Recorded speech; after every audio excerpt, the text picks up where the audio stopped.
Fakta baru rekayasa Verdi Sambo dibongkar Putri Chandrawati. Beginilah pengakuannya kepada Komnas HAM. Ya, terutama karena dia bilang sebetulnya yang terjadi itu di Magelang. Saya disuruh untuk mengakui itu terjadi di Duren 3. Ya kan, kesimpang siuran ini kan harus diluruskan dengan mencari fakta yang sebenarnya seperti apa. Saya tidak mau terulang lagi peristiwa seperti Duren 3. Sudah membuat kehebohan banyak pihak, tapi ternyata orang yang bersangkutan aja mengatakan, saya waktu itu cuma disuruh mengakui aja di Duren 3. Sebetulnya peristiwanya di Magelang. P ini juga menjadikan suatu saksi kunci. Saksi kunci itu saksi yang melihat, mendengar, mengalami keadaan suatu peristiwa pidana. Oleh karena itu mudah-mudahan dari saksi kunci P ini akan menjadikan suatu kejelasan. Sebetulnya motifnya itu seperti apa? Ini kan masih dugaan kemarin, motifnya masih spekulasi. Nah, motif-motif yang terkait dengan Ibu P ini akan menambah apakah menjadi meringankan ataukah menjadi memberatkan dari suatu peristiwa pidana tersebut. Ya, kelamaan sayang, sudah 48 hari. Kita tuh 48 hari tuh nggak pernah ada orang yang tidak buka suara sama sekali dan tidak memberikan kesaksian, tidak memberikan bela sungkawa, tidak meminta maaf kepada orang yang sudah dibunuh oleh suaminya dan dia juga sebagai bagian dari rencana itu di depan matanya, dan orang, jangan lupa ya, orang yang kerja di tempatnya dia selama 2 tahun dengan sangat dekat. Jadi saya pikir ini kalau mau bicara masalah hukum itu juga aneh, karena penegakan hukum itu harusnya sama ya, ada equality before the law. Yes. Kalau 10 tahun lebih dari 10 tahun ancaman pidananya kan harus ditahan. Ia terungkap fakta baru rekayasa Verdi Sambo yang dibongkar oleh Putri Chandrawati ketika menyampaikan pengakuannya kepada Komnas HAM dan Komnas Perempuan. Komnas HAM membeberkan fakta baru dugaan rekayasa Verdi Sambo yang dibongkar oleh istrinya Putri Chandrawati di kasus pembunuhan Brigadir J atau Nofriansah Joshua Huta Barat. Adapun fakta baru itu berdasarkan pengakuan istri Verdi Sambo kepada Komnas HAM yang memeriksanya pada pekan lalu. Dalam pengakuan Putri, Verdi Sambo menyuruh istrinya itu mengaku terjadi pelecehan dilakukan Brigadir J di rumah dinas di Jalan Duren 3. Sementara berdasarkan pengakuan Putri kepada Komnas HAM maupun penyidik Barreskrim, pelecehan diklaim terjadi di Magelang.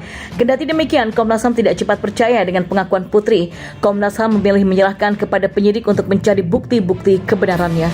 Begitu juga dengan pengacara keluarga Brigadir J, Kamarudin Simanjuntak, yang menantang Putri untuk membuat pengakuan secara tertulis dan bermaterai atas tuduhan terjadinya pelecehan. Berikut adalah fakta baru yang diungkap oleh Komnas HAM, tantangan kubu Brigadir J sampai Putri yang akan menjalani rekonstruksi pembunuhan Brigadir J. Yang pertama, disuruh Verdi Sambo. Kepada Komnas HAM dan Komnas Perempuan pada beberapa waktu yang lalu, Putri mengungkapkan disuruh Verdi Sambo mengaku mendapatkan pelecehan di rumah dinas. Saya disuruh oleh Verdi Sambo untuk mengakui kejadian itu terjadi di Duren 3, kata Taufan mengulangi keterangan Putri saat ditemui di kantor Komnas HAM pada Senin 29 Agustus kemarin. Dari pengakuan Putri itu, Taufan menyerahkan kepada penyidik mendalami bukti-bukti lanjutan apakah benar terjadi kekerasan terhadap istri Verdi Sambo itu. Makanya saya kira tugas penyidik saat ini mendalami dan mencari bukti selain keterangan dari Putri, kata dia. Sebelumnya, Verdi Sambo mengungkapkan dugaan pelecehan dilakukan oleh Brigadir J terhadap istrinya. Menurut Taufan, Verdi Sambo merasa geram atas tindakan Brigadir J sehingga merencanakan pembunuhan. Kita kan tanya, kenapa melakukan pembunuhan? Karena dia marah, karena sesuatu yang menurut dia perbuatan yang tidak senonoh yang dilakukan Joshua terhadap istrinya, itu versi dia, kata Taufan. Dia sebagai informasi, Barreskrim Polri memutuskan untuk menghentikan penanganan kasus dugaan pelecehan seksual terhadap istri Irjen Verdi Sambo, Putri Chandrawati. Pengakuan saat diperiksa Barreskrim. Putri Chandrawati diperiksa penyidik Barreskrim pada Jumat 26 Agustus 2022. Selama pemeriksaan, Putri diberi 80 pertanyaan. Hal itu disampaikan oleh kuasa hukum Putri Chandrawati, Arman Hanis.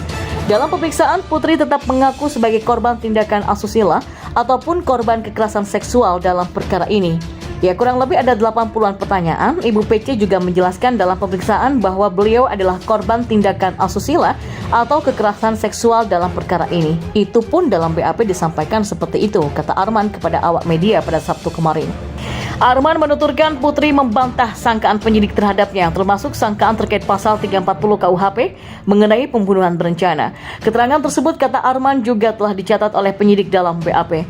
Begitupun kronologi kejadian yang terjadi di Magelang. Kuasa hukum Brigadir J Martin Lukas Simanjuntak meminta agar tersangka pembunuhan kliennya Fedy Sambo, Bribka RR dan Kuat Ma'ruf diborgol saat rekonstruksi besok. Ya, sekedar informasi, tim khusus Polri akan menggelar rekonstruksi dalam kasus pembunuhan berencana terhadap Brigadir J pada Selasa 30 Agustus 2022 di rumah dinas Fedy Sambo di Duren 3, Jakarta Selatan. Menurut Martin, tujuan tangan Fedy Sambo dan tersangka lain diborgol untuk menciptakan suasana yang aman bagi Baradae. Tidak cuma itu, Martin juga mewanti-wanti agar tidak adanya kontak mata antara Fedy Sambo dan Baradae. Apakah kontak mata tersebut bisa membahayakan Baradae selaku justice kolaborator? Martin menilai apabila ada kontak mata dengan Fedy Sambo, dikhawatirkan psikologis Baradae bisa terganggu.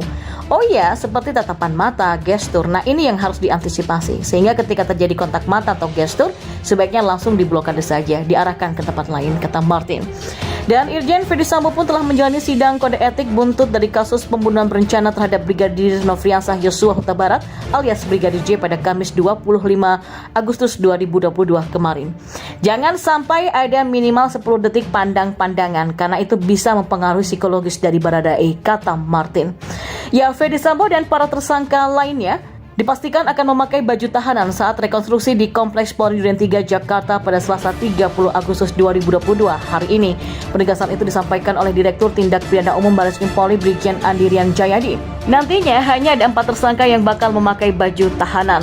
Adapun keempat tersangka tersebut adalah Fedy Sambo, Baradae, Bribka Riki Rizal dan juga Kuat Ma'ruf.